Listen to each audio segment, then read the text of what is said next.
Good morning everyone. How are you? Today we will discuss about the chapter 1 of the Harappan civilization of class 9th. What is the why we call this civilization the Harappan civilization? What is the civilization?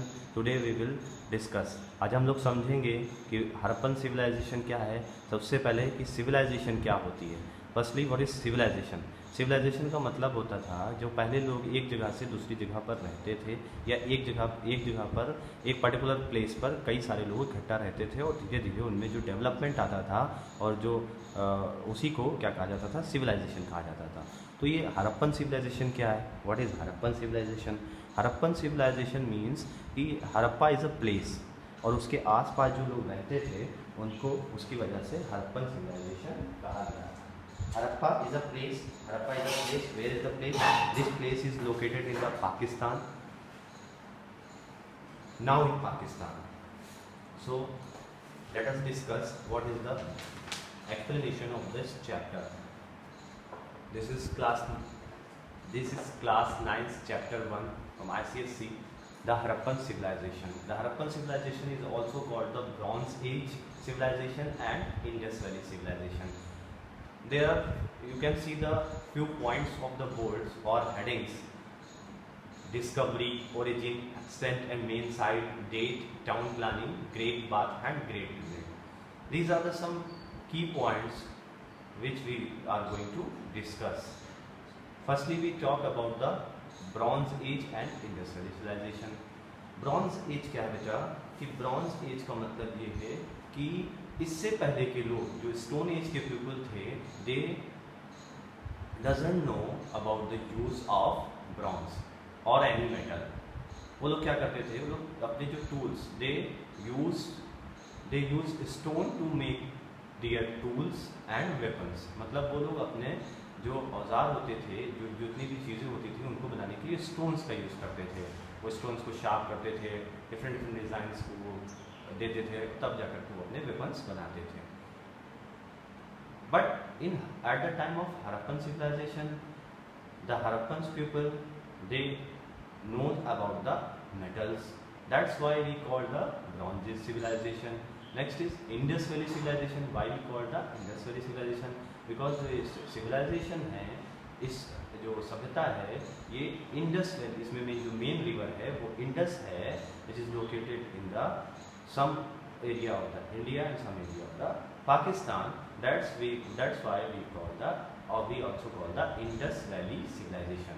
मतलब कि ये Indus valley के आसपास लोग जो रहे जिस वजह से उसको इंडस वैली सिविलाइजेशन कहा गया। फर्स्टली ये है डिस्कवरी। डिस्कवरी में क्या है? 1924 John Marshall, noted archaeologist, with their Indian aids Sir Rakhal Das Banerjee and Rai Bahadur Dayaram Sahani helped him to found the civilization. Before the discovery of the civilization, it was believed that the history of India began with the Aryans. इस civilization से पहले क्या है, हम लोग समझते हैं कि जो भारत का इतिहास है वो आर्यों से शुरू हुआ।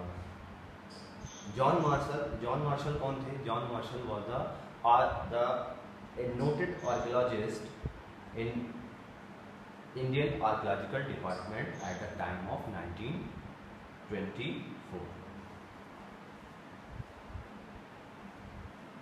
डिस्कवरी में रखाल दास बनर्जी, राय बहादुर दयाल साहनी और जॉन मार्शल ने इसकी खोज सबसे पहले की। अब ओरिजिन क्या है? ओरिजिन कहाँ से मिलता है? हमें ओरिजिन इसका पता चलता है एग्रीकल्चर से। Harappan people will also know the agriculture। हमें जो भी इसके प्रूफ्स मिले हैं उससे पता चलता है कि विलेजेस में एग्रीकल्चर हुआ, प्रैक्टिस था, मतलब खेती हुआ करती थी। खेती क्या हुआ करती थी? किस चीज़ की खेती हुआ करती थी? खेती में wheat, barley and some other grains, ठीक है, मस्टर्ड और भी चीज़ों की खेती हुआ करती थी। सबसे पहले जो कॉटन कल्टीवेशन था, कॉटन कल्टीवेशन के लिए भी हरप्पन्स लोग जाने जाते हैं। तो ये हो गई ओरिजिन की बात। अब एक्सटेंट और मेन साइट, इसके एक्सटेंट और मेन साइट कहाँ पर हैं? सबसे पहले ये इस एक्सटेंट और मेन साइट्स का मतलब कि ये जो लोग थे वो मेनली कहाँ से कहाँ तक थे, कितने किलोमीटर्स में थे या किस किस जगह पर थे। तो let us discuss. You can see the one figure on the board, the side of extended main side. Firstly east west north south, east west north south. In the part of the east part represents the Alamgirpur. Alamgirpur is a place which is located in the Meerut district, Meerut district in Hindon river.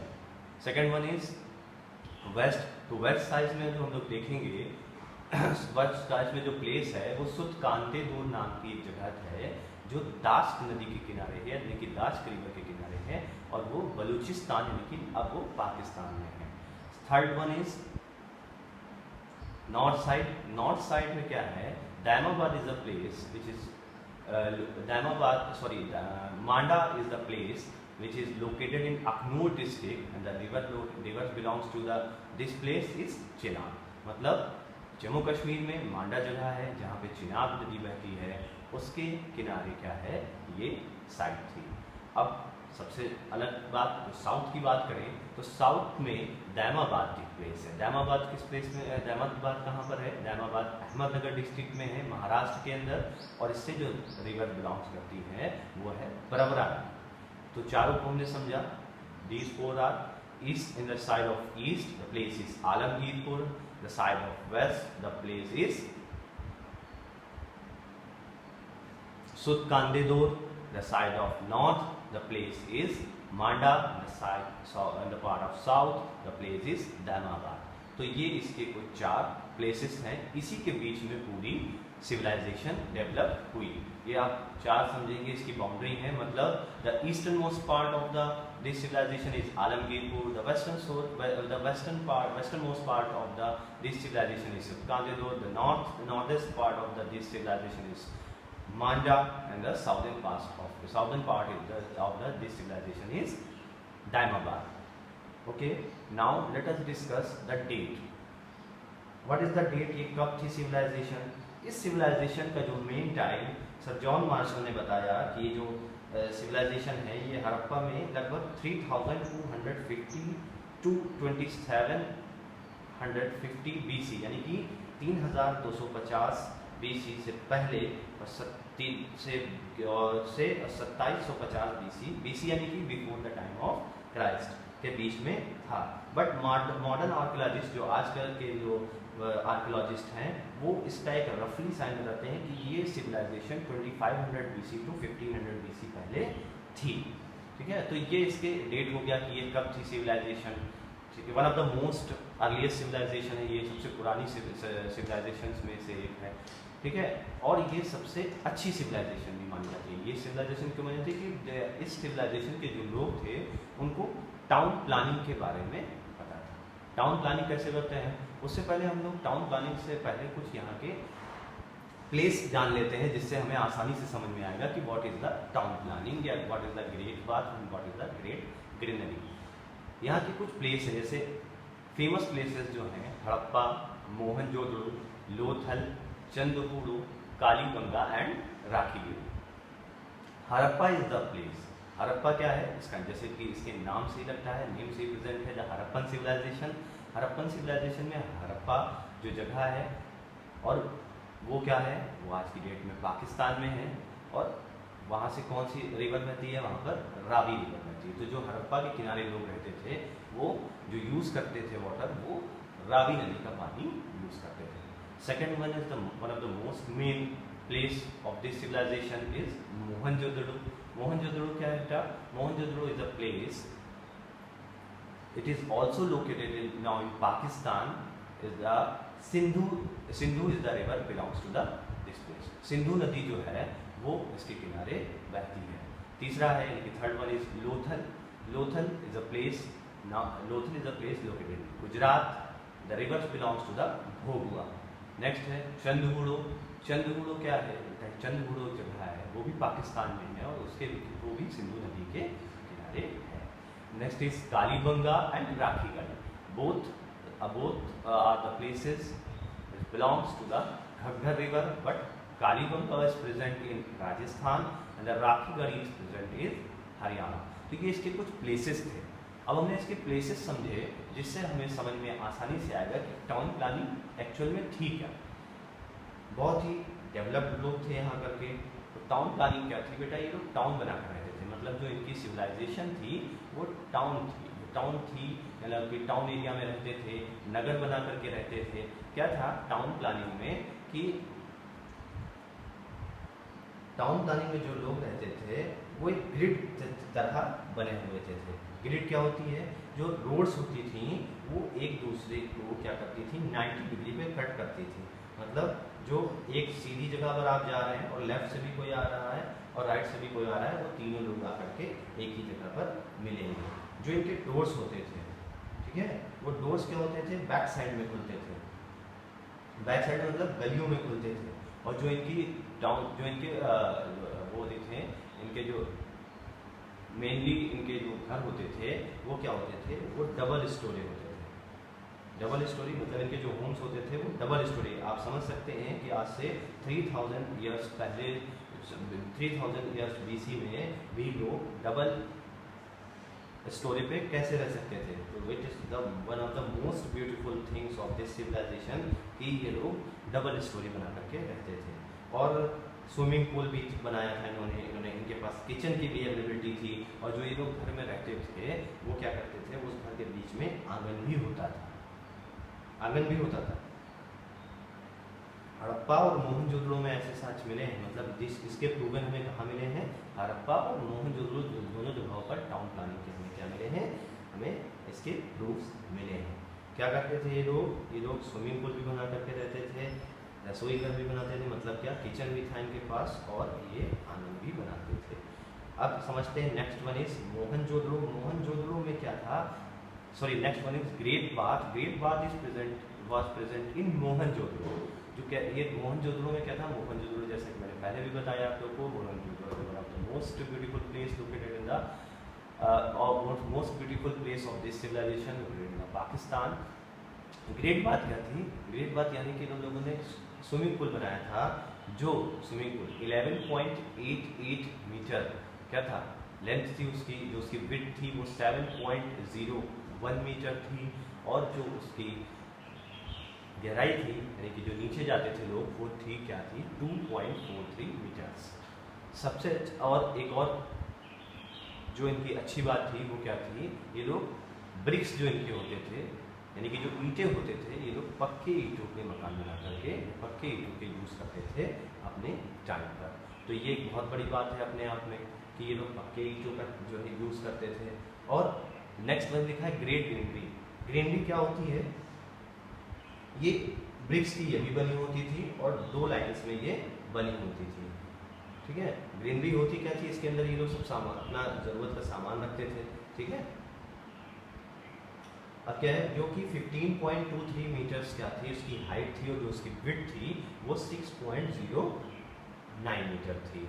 Town planning में ये हमने 2 points देखे, और town planning में बहुत सी ऐसी बातें हैं जैसे इनका जो वाटर मैनेजमेंट सिस्टम था, ठीक है, इनका जो उस टाइम पर ये लोग वेल बनाकर रहते थे। जो कालीबंगा प्लेस मैंने जो बताया, जो राजस्थान में लोग है, वहाँ पे क्या मिला है, वहाँ पे वेल्स मिले, वेल्स यानी कि कुएँ मिले, कुएँ का भी ये लोग यूज़ करते थे, ठीक है। जो क्या होता था, जो आज की जैसे आप पुराने कुएँ देखते हैं जो स्टोन से यानी कि पत्थरों से ढके होते थे, तो पहले भी इनके कुएँ जो होते थे वो पत्थरों से ढके हुए थे। नेक्स्ट हम लोग देखेंगे कि इनका जो इकोनॉमिक लाइफ थी वो कैसी थी। इकोनॉमिक लाइफ मतलब कि वहाँ पर उस टाइम पे उन लोगों की आर्थिक स्थिति कैसी थी, या ये लोग किस तरह का बिजनेस करते थे। ये लोग जो मेन बिजनेस करते थे, पहली बात तो इनका बिजनेस बार्टर सिस्टम पे डिपेंड था, mainly barter system. Barter system क्या होता है, जिसमें हम लोग कैश का कोई यूज़ नहीं करते हैं, हम लोग कोई चीज़ देते हैं और उसके बदले में कोई चीज़ वापस लेते हैं। सपोज कि मान लीजिए मुझे वीट की ज़रूरत है, वीट यानी कि गेहूँ की ज़रूरत है, और आपको राइस यानी कि चावल की ज़रूरत है, और मेरे पास राइस है और आपके पास वीट है, दोनों में हम लोगों ने उसको चेंज कर लिया, इंटरचेंज कर लिया, ये होता था बार्टर सिस्टम। तो कुछ फ्यू पॉइंट्स हैं जो हम लोग समझते हैं कि इन लोग की इकोनॉमिक लाइफ कैसी थी और ये लोग क्या क्या करते थे। सबसे पहले तो ये लोग जो बिजनेस करते थे, ठीक है, वो कंट्री भी करते थे, मतलब नेशनल लेवल पे भी करते थे और इंटरनेशनल लेवल पे भी करते थे, ठीक है। ये समझ में आ गया हमारी कि इंटरनेशनल लेवल पे भी करते थे, नेशनल लेवल पे भी करते थे। इसको ज़रा से अच्छे से समझ लेते हैं कि ये लोग क्या क्या इम्पोर्ट करते थे और किस किस कंट्री से इम्पोर्ट करते थे। यानी कि सिल्वर यानी कि चांदी लोग इम्पोर्ट करते थे ईरान अफगानिस्तान से, टिन इम्पोर्ट करते थे अफगानिस्तान ईरान से, गोल्ड इम्पोर्ट करते थे अफगानिस्तान और southern most part of the India से, है ना। और क्या करते थे, कॉपर ये लोग राजस्थान से मंगाते थे, नेशनली देखें तो राजस्थान से। उसके बाद क्या करते हैं ये लोग और भी चीज़ जैसे लेड भी ये लोग ईरान अफगानिस्तान से मंगाते थे। तो इससे पता चलता है कि यहाँ के लोग नेशनल लेवल पे जो बिज़नेस करते थे उसके साथ साथ इंटरनेशनल लेवल पे भी बिज़नेस करते थे। अच्छा, जो मेसोपोटामिया जो एक बाहर की सिविलाइजेशन है उससे भी इनके कुछ बिज़नेस के वो मिले हैं।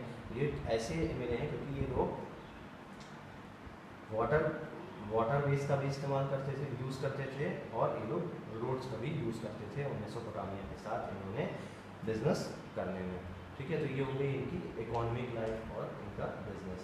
नेक्स्ट इज है सोशल लाइफ। सोशल लाइफ में हम लोग समझते हैं कि इनकी सामाजिक जीवन यानी कि इनका सोशल लाइफ कैसा था।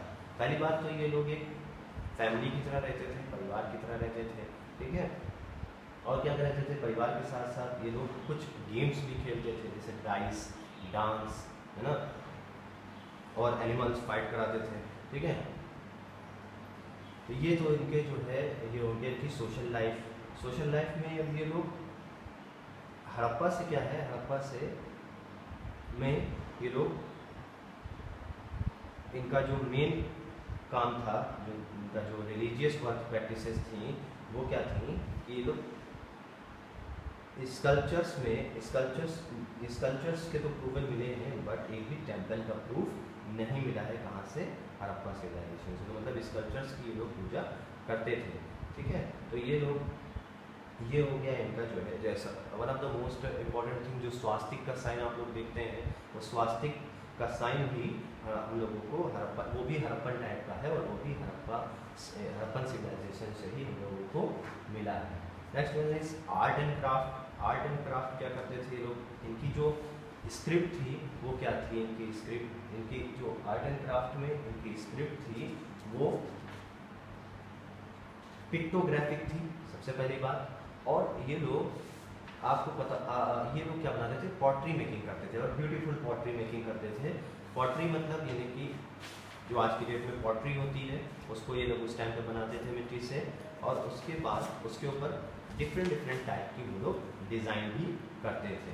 जैसे हम लोगों को जो आलमगीरपुर यानी कि जो उत्तर प्रदेश में है, मेरठ में, वहाँ से जो हम लोगों को पता चला है, उस पर क्या पता चला है, उस पर ये लोग कलरफुल चीज़ें भी बनाते थे, ठीक है। तो ये हो गया इनका क्या, इनका आर्ट एंड आर्किटेक्चर।